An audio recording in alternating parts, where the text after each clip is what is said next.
తోటి సభ్యులుగా మీరు మాతోటి గౌరవం పొందాలనే ఆలోచన ఉంటే, మీ యొక్క వార్డు అభివృద్ధి చేయాలనుకుంటే, మీ వార్డు ప్రజలు అధికార పార్టీని కాదని మిమ్మల్ని గెలిపించినారు కదా, వాళ్ళ నమ్మకాన్ని వమ్ము చేయకుండా ఉండాలనే మీ చిత్తశుద్ధి మీ కనుక ఉంటే రండి, మా చైర్పర్సన్ గారి దగ్గరికి రండి, పని అడగండి, ఎమ్మెల్యే గారి దగ్గరికి రండి, పని అడగండి, తీసుకోండి, అభివృద్ధి చేయండి.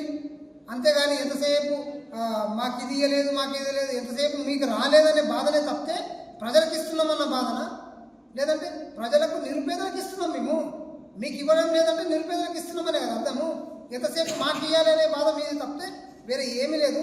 కాబట్టి ఏదైతే ఎర్రమట్టి జరుగుతుందో తవ్వడము, ఆ ఎర్రమట్టిని కూడా నేషనల్ హైవే వాళ్ళు తీసుకుంటున్నారు.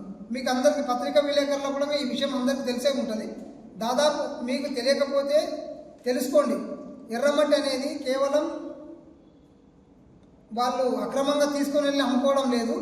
నేషనల్ హైవే నడుస్తుంది, బైపాస్ రోడ్ నడుస్తుంది.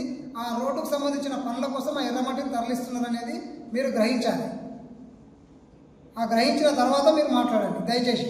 ఎంతసేపు డబ్బులకు అమ్ముకుంటున్నారు అని చెప్పి మీ బాధ మరి ఎందుకు అంతగానో మరి నాకైతే అర్థమైతే లేదు. కాబట్టి ఇంకొకసారి ఎమ్మెల్యే గారిని కానీ పార్టీ నాయకత్వాన్ని కానీ దూషించడం చేస్తే చాలా పరిణామాలు చాలా తీవ్రంగా ఉంటాయని చెప్పి నేను యొక్క ప్రెస్ మీట్ ద్వారా మిమ్మల్ని హెచ్చరించడం జరుగుతుంది.